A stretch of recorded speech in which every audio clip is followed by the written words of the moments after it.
지난 11월 9일에 올라온 워터파크에서 생긴 일 마지막 에피소드부터 12월 7일에 올라온 418화 텐션까지 약 5주분의 리뷰가 밀렸습니다. 이야기가 어떻게 진행되어 왔는지 한번 차차 살펴보면서 어떤 느낌을 받았는지 리뷰해보는 시간 가져보도록 하겠습니다. 워터파크 마지막 편, 누군가가 자신의 손을 잡고 있다는 것을 자리미는 느낍니다. 주영이입니다. 심지어 그렇게 바라고 바라던 예전의 자리미를 사랑스럽게 대해주던 주영이의 모습이 보입니다. 마치 꿈만 같다고 생각이 들었습니다. 하지만 그건 꿈이었습니다. 옆을 바라봐도 주영이는 없고 친구들만 있을 뿐이었습니다. 자리미는 그 달콤한 장면이 꿈이었다라는 게 너무나 절망적입니다. 이젠 꿈까지 그런 꿈을 꾼다는 것 자체가 자신이 주영이를 많이 좋아하고 그리워하고 있다는 생각이 듭니다. 그런데 곰곰이 생각해보니 어젯밤에 무언가 일이 있었던 기억이 흐릿하게 나기 시작합니다. 자리미는 자기도 모르게 눈물이 납니다. 그리고 생각합니다. 뭐야, 어제 그거 꿈 아니었어? 확실하게 알기 위해 진이한테 어제 어떻게 들어온 건지 물어봤는데 주영이가 데려다 줬다는 이야기를 듣습니다. 자리미는 그 이야기를 듣자마자 주영이를 찾으러 나섭니다. 그리고 밖으로 나가자 어제 있었던 일들이 하나둘씩 기억나기 시작합니다. 그리고 마침내 주영이가 앞에 있습니다. 그렇게 그리워했던 저 웃는 얼굴, 날 반겨주는 얼굴, 꿈에서밖에 볼 수 없다고 생각한 저 얼굴이 지금 내 눈앞에 보이는구나. 자리미는 그대로 주영이에게 안겼고 눈물이 멈추질 않습니다. 왜 우냐며 자신을 다독여주는데 그동안 힘들었던 마음이 녹아내리는 듯했고 주영이의 품이 너무나도 따뜻함을 느낍니다. 그리고 이젠 주영이가 시키지 않아도 사랑한다는 말이 절로 나옵니다. 친구들이 하나둘씩 나오며 보는데도 자리미는 이제 누가 보든 신경 쓰이지 않습니다. 더 이상 주영이를 놓치고 싶지 않습니다. 게다가 속 괜찮냐며 따뜻한 유자차를 가져다주는 주영이를 보고 자리미는 다시 한번 따뜻함을 느낍니다. 이제야 다시 자기가 좋아하던 주영이가 돌아온 듯한 느낌을 받습니다. 평소에는 뜨거운 걸 좋아하진 않았던 자리미이지만 오늘만큼은 이 뜨거운 게 좋아지려 합니다. 한편 같은 시각 남자애들 방에서는 이경우가 없어진 걸로 이야기를 나누고 있습니다. 전화도 안 받습니다. 그런데 경우는 톡으로 집에 갔다고만 말합니다. 병원이는 갑자기 경우가 왜 집에 갔나 의문이 듭니다. 그런데 정작 경민이는 경우가 집 간 것에 대해 아무렇지 않게 반응합니다. 병원이는 경우가 가방도 놓고 그 새벽에 집으로 간다는 게 너무나도 이상하다고 생각합니다. 하지만 경민이는 가방마저도 자신이 가져다주기 싫다고 말하고 있습니다. 병원이는 이상하다고 생각합니다. 그렇게 집으로 돌아가는 시간이 되었습니다. 병원이는 아무도 챙기지 않으려 하는 경우의 가방을 들고 자신이 직접 갖다줘야겠다고 생각합니다. 자리미는 워터파크 갔다가 집으로 안 가고 곧장 주영이네로 왔습니다. 뭔가 새롭다고 느낍니다. 그리고 자리미는 이곳이 그리웠습니다.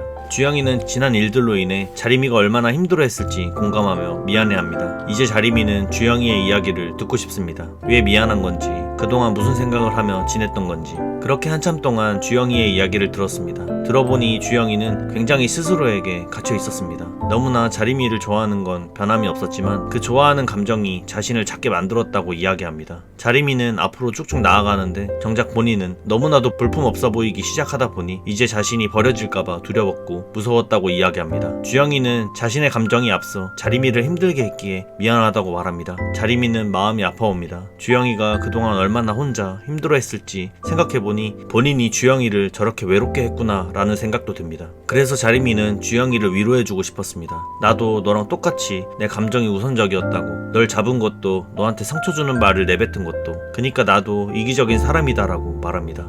주영이는 이 말을 듣고도 미안하다고 하는데 이제 자리미는 주영이가 자리미에게 원하던 것을 이젠 자리미도 주영이에게 원하기 시작합니다. 이제는 이 둘 앞에 어떠한 어려움이 닥쳐와도 잘 헤쳐나갈 수 있을 것만 같다는 생각이 들었습니다. 주영이는 앞으로 자신이 이전처럼 변덕스럽고 질투도 많고 찌질할 테지만 자리미 앞에서는 그러지 않을 것 같다고 말합니다. 하지만 자리미는 이제 주영이가 무엇을 하든 그냥 주영이 자체가 좋아졌습니다. 그리고 자신에게 반해준 주영이에게 고마움을 느끼고 있습니다.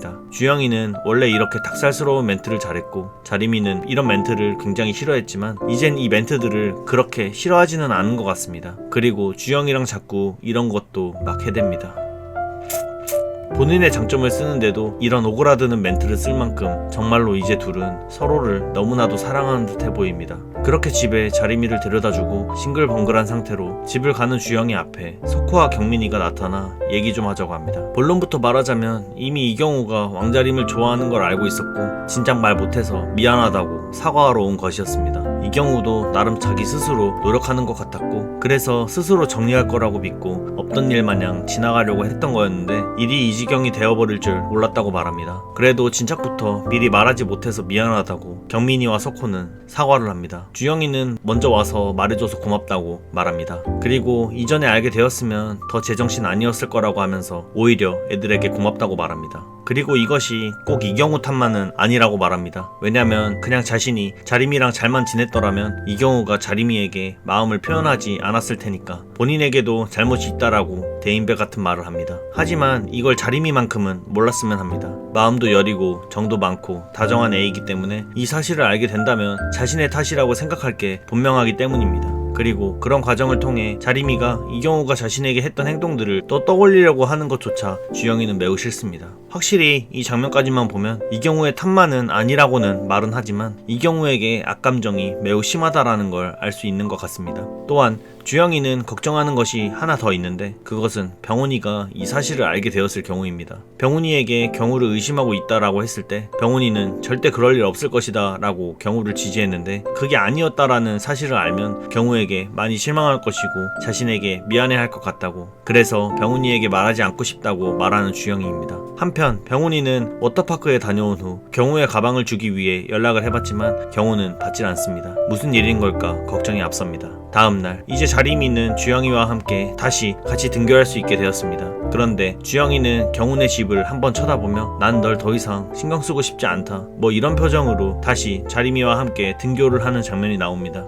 왜인지 모르겠습니다. 이제 더 이상 자림이와 주영이 사이에는 그 어떤 일이 와도 무슨 시련이 닥쳐와도 서로를 너무 사랑하기 때문에 너무 아끼기 때문에 다 헤쳐나갈 수 있을 것만 같은데 왜 이렇게 불길한 느낌이 드는 건지는 잘 모르겠습니다. 학교에서 친구들은 등교하자마자 다 같이 놀고 있습니다. 병훈이가 놀다가 경우 이야기를 꺼냈습니다. 하지만 다른 애들은 경우를 걱정하긴커녕 신경도 쓰고 있질 않습니다. 병훈이는 생각합니다. 그렇게 가버리고 전화도 안 받는데 얘는 왜 걱정도 안 하는 거지? 분명 자신이 모르는 뭔 일이 있다고 생각합니다. 경우랑 제일 친한 주영이에게 물어봅니다. 주영이도 같은 반응을 보입니다. 아무래도 이상하다고 느낍니다. 그나저나 주영이는 자림이랑 다시 사이가 좋아졌다고 말합니다. 확실히 표정도 싹 핀 게 정말 다행이라고 병훈이는 생각합니다. 병훈이는 쉬는 시간에 애들에게 경우를 찾으러 가보자라고 제안을 합니다. 그런데 석호나 경민이는 하나둘씩 피하는 분위기였고 주영이는 이경우한테 직접 들으라고 말합니다. 진짜 뭘까 싶습니다. 정말 경우가 걱정이 안 되는 건가? 그런데 정작 이경우를 걱정하는 건 이 남자애 뿐이었습니다. 그래서 이 남자애와 같이 경훈의 집으로 찾아갑니다.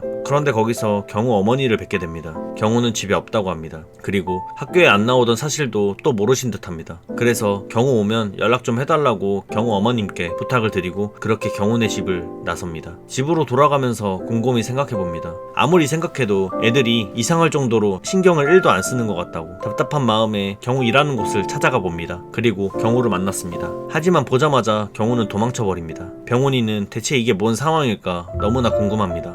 한편 주영이와 자림이는 오랜만에 주영이네에서 같이 데이트를 하고 있습니다. 그때 주영이는 자림이의 폰을 보며 생각합니다. 그때 이경우랑 하던 게임 아직도 하나 물어볼까? 그런데 뭔가 물어보면 괜히 이상하게 생각할 것 같다고 생각이 듭니다. 하지만 자림이가 자신을 많이 좋아하고 아낀다는 걸 아니까 설령 같은 게임을 한다고 해도 자림이는 날 좋아하니까 문제가 없을 것이라고 생각하며 물어봅니다. 그런데 이제 그 게임은 안 한다고 너랑 노는 게 더 재밌다고 말해주는 자림이의 말에 주영이는 감동을 받습니다. 다시 병훈이 씬으로 돌아와 경우는 말할 생각이 없어 보이니 주영이랑 말해보고자 주영이 집으로 찾아옵니다. 전화도 해보고 초인종도 눌러보지만 인기척이 없습니다. 알고 보니 오늘 데이트한다고 했다는 그런 생각이 들었고 그래서 병훈이는 집으로 발길을 돌립니다. 하지만 주영이는 인기척을 없애고자 노력하는데 저 부위를 티셔츠로 가리려 하는 거 보니까 건강한 남자애라는 그런 생각이 들었습니다. 414화 워터파크 마지막 편부터 418화 텐션까지 쭉 잘 봤습니다. 확실히 자림이와 주영이는 그 어느 때보다도 서로를 아껴주고 사랑하는 모습을 비췄는데 중간중간에 보이는 주영이가 경우를 경멸하는 듯한 장면들, 이제 널 신경 쓰지 않겠다는 그런 장면들이 조금 마음에 걸립니다. 많은 분들이 이제 이 둘에게 더 이상 어떤 시련도 없을 것이다 라고 말하고 있으며 설령 시련이 온다고 하더라도 이제 이 둘이 이별하는 스토리는 없을 것이다 라고 말하고 있습니다. 앞으로 펼쳐지는 이야기에서의 키포인트는 당연히 경우가 될 것입니다. 그렇기에 스토리가 점점 경우 쪽으로 그리고 자림이 주영이 쪽으로 방식으로 양면으로 포커스를 맞춰서 스토리를 전개해 나가고 있다고 생각합니다. 이 말은 앞으로의 스토리 구도에서 왕자림은 결국 이 사실을 알게 될 테고 이 사실이 왕자림에게 어떤 생각을 가져다 주는지를 생각해봐야 합니다. 주영이는 말했습니다. 분명 자림이는 이걸 알게 되면 자신의 탓을 할 것이라고. 자신 때문에 주영이가 제일 친했던 이경우와 멀어졌다고. 자림이를 제일 잘 아는 인물은 바로 주영이이기에 주영이의 이 대사는 현실로 나타날 확률이 굉장히 높지 않을까 싶습니다. 어떻게 전개될지 앞으로 지켜봐 보도록 하겠습니다. 전 레드진생이었습니다.